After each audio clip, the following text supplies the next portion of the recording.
Hi, I'm Richie, and today I'm going to be showing you guys my physics simulation I'm making in C++.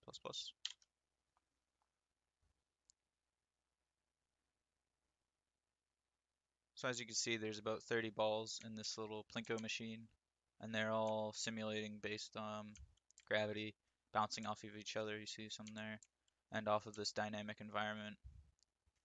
So what I can do is I can rotate the machine, kind of let them all fall at the bottom, and then they all respawn back up in the top, and they'll fall down again, do their whole little thing.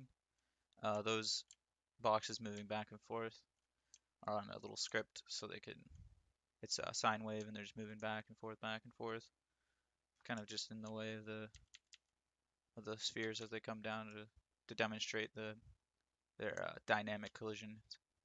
As well, I can rotate this whole machine upside down. It's a little glitchy, but you can see if I can get it. There, they're kind of stuck. There we go.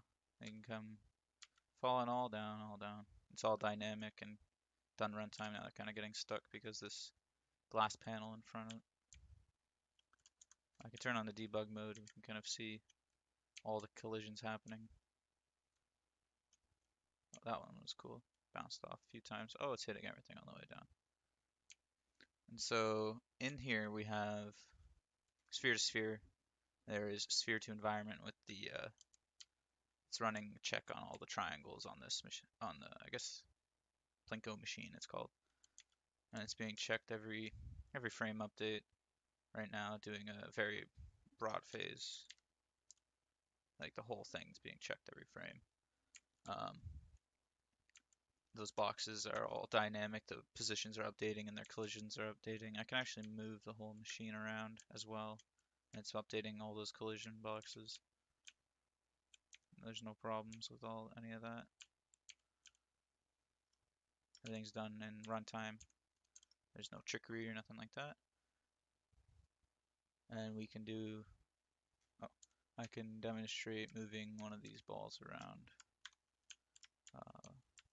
So I can give it a little input and kind of jump around, slide around at the bottom there. Right now it's kind of hard to fight against the gravity. You can only go so far before it pulls you back down. But if you can kind of slide up against, yeah, there we go. I can slide it up against the wall for a little bit. Or kind of climb up this slope. It's a fun little thing there. Oh, that green one finally made it down. Okay, and one last thing I wanted to show is that this is all being loaded from an external file, so I can change some of these variables to modify the scene.